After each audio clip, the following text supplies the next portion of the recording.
Hello everyone, Jilles Groskamp here from Team Infinity, and today in this video I want to talk about the Infinity IF15-2. It's winter time and I'm starting to prepare a new kit, new IF15-2, and I thought it's nice to show you to maximize the car and of course to minimize the play on the car. And the Team Infinity has a nice range of shims that you can use to just to minimize the play on certain areas on the car. So I want to go through it now, and I will show you where I use what type of shims. So come and have a look.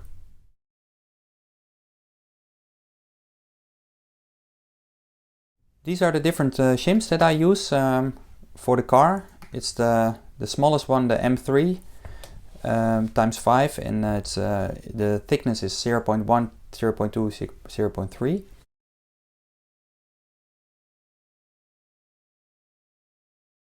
This is the 5mm inside, which is also the same thickness.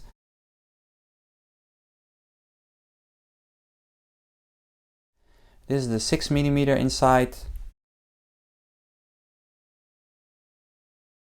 And this is the 10mm inside.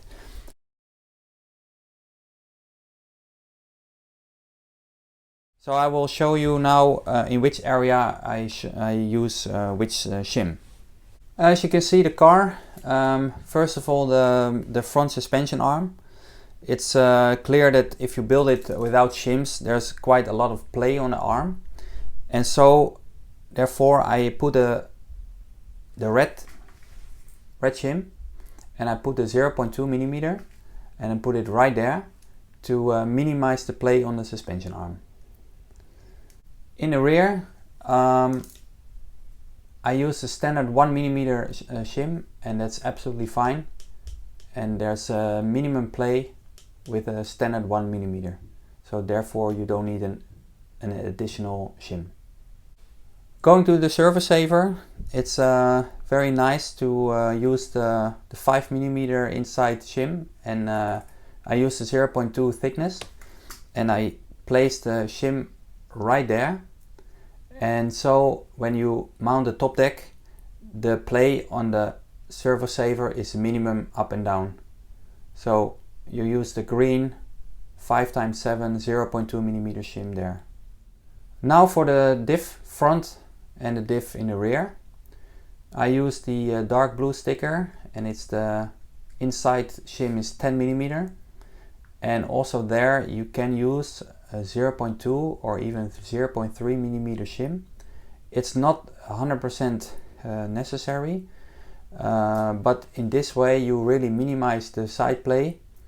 And this already has one shim on one side, and I did that also to have the belt really in the center. So there you can also play a bit with shims, 0.2 or 0.3 on each side or one side to minimize the play. Also in the rear you can do the same, 0.2 or 0.3. It's easy to minimize the play in the rear. Now coming to the middle shaft mount, there's also quite some play when you build it stock. There is already one shim on this side.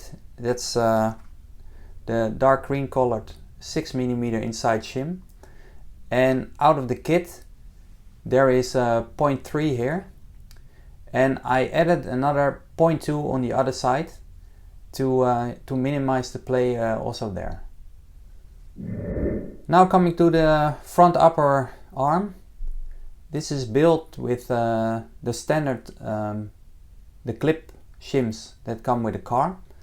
And actually I only use a 2mm here and 4mm, which is 4 times 1mm right there.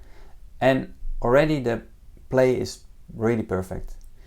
If you want to fine-tune the play here, you can use the 3mm inside shims, 0.1, 0.2, but you can also use from this part in the kit. There are a few additional clips, which is 1.1mm, 1.2mm, and also 0.9. So also with these clips you can really fine-tune your play on the front upper suspension arm. Now the last but not least, these are the front and the rear knuckles, and from the kit without shims there's quite some play on the wheel axle. And here there's a shim that you can use. It's the dark blue sticker. It's the 10mm inside, and I use the 0.2mm thickness. And this is how I build them. I have the wheel axle with the drive shaft, and I put the shim first right there, and then I use the bearing, put it in the knuckle, and I close the wheel hex. So now there's absolutely minimum play on the wheel axle in the knuckle. And the same idea is the rear, also a 0.2mm from those shims. So this was my video about the IF15-2 and all the shim that you can use on the car. I will continue my building of the IF15-2. I hope this was helpful for you, and see you next time.